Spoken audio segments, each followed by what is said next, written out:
Michael Carrick, take me home, United Road. Michael Carrick, you don't know what you have done for me. You have no idea what you have done for Manchester United fans. For Manchester United fans all around the world. A year ago, we were struggling to get back-to-back wins. We haven't gotten back-to-back wins under he who must not be named. For 1 year, we didn't get back-to-back wins. But now, in a span of 4 weeks, we've gotten 4 wins in a row. 4 wins in a row, and that guy is about to get his haircut. He got famous because of Ruben Amorim. Now he's going to get his haircut. Next, we're playing West Ham. Obviously, it's Michael Carrick. We're going to win the game. As Culture Camp said, Michael Carrick. Michael Carrick. We don't need no Luis Enrique. It's Michael Carrick. I'm telling you, this is going to be the man that's going to take Manchester United back to glory. This is going to be the man that's going to be the first English manager to ever lift the Premier League title. I'm telling you, Michael Carrick is my guy. Beating Spurs 2-0. We beat Spurs 2-0. And that makes it, in the last 4 games, Manchester United have beaten 3 of the top 6 clubs in the Premier League. And out of the 4 wins, 3 of them were top 6 clubs. Arsenal, Manchester City, Spurs, and Fulham. Michael Carrick, thank you. So let's just talk about the game. Christian Romero red card, first of all, the 36th minute. And you could argue for the first 36 minutes until the Christian Romero red card, the game was kind of evenly poised. You know, you could argue for at least 10 to 15 minute period of time. Spurs held on. Spurs retained most of the possession. Spurs had more of the ball. But Manchester United just, they capitalized on the red card. The thing that about Spurs is that they don't have any players that are occupying the central spaces. Xavi Simons is driving the ball. He's playing as a left number 10. Odegaard is playing as a left number 10. But the kind of defensive midfielders, the kind of a defensive system that Thomas Frank has, none of them are fully offensive-minded players. They're not we should be counterattacking, we should be scoring goals. That's not the kind of mindset those kind of players hold. So what's happening? There's no players in those central spaces for Xavi Simons to create a chance so that they could get a shot on goal, for Odegaard to create a chance so that they could get a shot on goal. But we could talk about, why wasn't Solanke occupying those central spaces? To be honest, that's not the thing that a lone striker could do, right?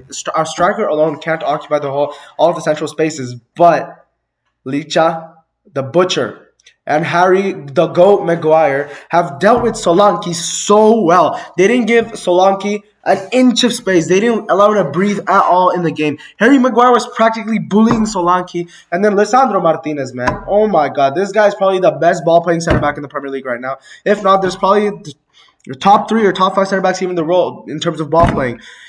I think the only guy that that's better, the only players that might be better than him are Alessandro Bastoni, maybe Dean Hassan, maybe Kubaris. You could argue, but Lisandro Martinez is definitely up there as a ball-playing center back.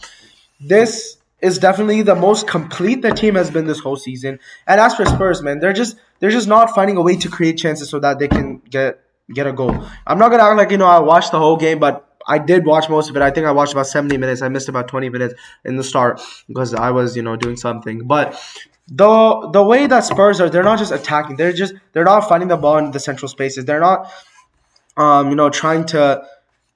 They're just not trying to get the ball back in the net. It just feels like crossing inshallah. They're just trying to playing a long ball. They're just playing long balls, getting onto the wing, crossing the ball onto the box. And they're just expecting a goal.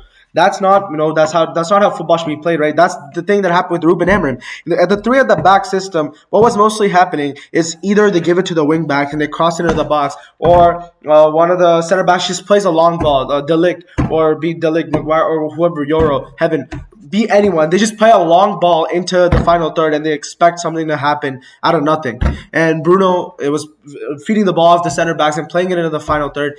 They're just expecting something to happen out of nothing, and that's not how football should be working, right? It's football is a build-up game. It's about, those intricate passes. It's about that kind of build-up play that makes a team score a goal, that makes a team play counter-attacking football. Like we saw with Michael Carrick. Michael Carrick, what's Michael Carrick doing that's making this team play like this? What is he doing that makes this team special, that makes them look so good? there's such an overload that's being created on the right wing. Yes, like I think around the 20th minute of the game or something, there was Spurs were pressing. Spurs got them down to the corner. There was Ahmad, there was Bruno, there was Kobe, there was Maguire, right? There was an overload that's being created on the right. But what is that allowing them to do? It's allowing them to break the press of Spurs, playing those short passes, getting it into the spaces so that players could drive the ball forward. This is and the way they're just breaking the Spurs' press, and that's how it's been going for the past few games, right? So Michael Carrick has just been creating overloads so that they could break Man City's press, or they could break Arsenal's press, they could break Fulham's press. They're just they're finding the perfect passes just so they're breaking the passing lanes. They're breaking the lines. So that's the way Manchester United have been pressing. That's the way Manchester United have been building up for the past 4 games, as we've been noticing under Carrick. And man, Amad Diallo is probably one of the best wingers in the Premier League right now. But the thing is, he just doesn't have the GA. He doesn't have the goal and assist output. If he has that, man, he's probably going to be the best winger in the Prem right now. He just needs to, be better and just needs to be more clinical, right? The last goal he scored was against who? Was it against Forest? Was it against Forest or I forgot? But if he adds that GA element of just adding the goal involvement part to his game, he's gonna be the most complete winger in the Prem. Or arguably, he's gonna be the most complete winger in the Prem. But if we're talking about Manchester United, the only out and out winger that we have is probably Amad Diallo. We've been seeing Cunha, we've been seeing Embuemo.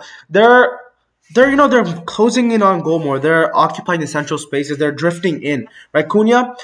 They tried to run a left wing gimmick. They're trying to run a left wing gimmick with Cunha, but that's not working. Right. What's Cunha doing? He's occupying more of the central spaces. He's drifting in, looking for the ball to get to his feet and getting a shot on goal. That's the same thing that's happening with Embuemo. I mean, Embuemo has been playing as a striker for the past 4 games under Carrick, but it also feels like Embuemo isn't an out and out winger. Yesterday, against Spurs, we saw Cunha occupying more of the central spaces and Embuemo drifting up to the left. There's so much freedom for the players under Michael Carrick's system, right? We are seeing Kobe Manu thrive under this Michael Carrick ball, because Kobe Manu is given so much freedom by the way United players are set up, by the way Kobe Manu is receiving the ball. I think all of y'all saw the dribble he had against Gallagher. He just fell off the ground. Kobe Manu is just playing with more freedom. He's just been given more spaces, and we saw with the set piece as well. That's very well planned set piece. Arsenal, watch out, man. They think they're the best set piece team in the league. It's not about harassing the goalkeeper. It's about actually having set pieces where it looks beautiful, right? Corner, pushing the goalkeeper, getting him in deep in the goal, getting the players deep in the goal, and then scoring it. Nah, that's not a set piece, man. Learn it from United. Learn from Manchester United on how to take a set piece. Mikel Arteta. But yeah, but the thing with Kobe Manu, he's just been giving much more freedom. He's driving the ball forward really well. He's having amazingly weighted passes. He's getting it onto the legs of Bruno. He's getting it onto the legs of Cunha, to his fullbacks. It's just been amazing. And Luke Shaw and Dallo didn't put a foot wrong yesterday. They were amazing. I think the thing about Dallo is, right, it's very weird. He's probably one of the most athletic players in the team right now, right? He's amazing, overlapping with his winger, carrying the ball forward, going into the midfield, overlapping into the midfield. The thing is, he's just bad in the final third. In the box, Dallo should not be a player that's in the box. Defensively, he's competent. Against Doku, he had a really good game. Against Trossard, he had a good game. Against Fulham, he had a good game. In Spurs versus Spurs as well, he had a really good game. The thing is, Dallo is not a player that should be playing in the final third or inside the box like he did under Amarim, right? Dallo should be like a player that just overlaps, that just carries the ball forward, and that's what makes Dallo, right? That's what Dallo does. You can't expect Dallo to come in the final third and be a clinical finisher or something. That's not what Dallo's game is. And I'm not saying United should move with Dallo next season. We definitely need reinforcements in the right back position. But I'm not saying. But I'm just saying that Dallo hasn't put a foot wrong in the last few games, and he's been consistently doing well under Carrick. He's been just filling in the position very well. And talking about Luke Shaw, man. Luke Shaw this season, he started every single game. He's been playing really well, occupying the left flank. Just playing his role really well. He's 30. I think this might this could possibly be his last season at United, or he could stay as a backup left back next season if United has a left back reinforcement. But yeah, Luke Shaw has been having a great season as well, along with Dallo. Both of them have formed a formidable partnership as fullbacks. And Senna Lamens, he didn't have much to do in the game yesterday. He claimed his crosses pretty well, decently well. And yeah, he's been really involved in build up as well. Senna Lamens under Carrick. Yeah, I think Manchester United didn't put a foot wrong yesterday. Man, Bruno Fernandes, man. Sesko robbed Bruno of the assist yesterday. If Bruno's falls one under the assist record, Sesko would be kicking himself. Bruno would be kicking himself, right? Sesko, man. I mean, he should just chested the ball and then boom, top bins like he did against Fulham. But not always. Not everything doesn't fall rightly, perfectly always. But Bruno, I think this is probably, in my opinion, the best football he's been playing at United. He just feels like he mastered the art of playing as an attacking midfielder. He's been this is his most complete role. He's like he just views the game, 5 to 6 steps ahead of everyone else. It just feels like um he just knows what's going to happen next. What's going to happen next? Okay, if I pass it to Sesko, if I pass it to Cunha right now, this is what's going to happen. Cunha's going to. He knows the players that he's playing with. He knows their strengths. He knows the weaknesses of everyone around him, and that's what makes Bruno much more. That's what's making him much more special this season. He knows the strengths and weaknesses of his team. He knows. Okay, so if I do this right now, this is what's the results going to be. So let me think about it. And this happens in a span of like 2 to 3 seconds. He plans this everything out in a span of 2 to 3 seconds, and he makes the perfectly weighted pass to every single player. I think this is the most complete version of Bruno this season. Defensively, he's been amazing. He's been pressing really well. Chance creation, obviously, we don't got to talk about Bruno like that. He's been the best chance creator in Europe for the past 5 years. Since he came to United, the stat is that in top 5 leagues in the past 5 seasons, Bruno has the most chances created, I think around 600. And the second highest is Kevin De Bruyne, around 300 or 400 odd, something like that. So we don't have to talk about Bruno. He's probably the most creative, the best creative player, the best attacking midfielder in the world right now, arguably. And yeah, I just think he's playing the best football of his United career right now. And Casemiro, man, he's feeling himself, right?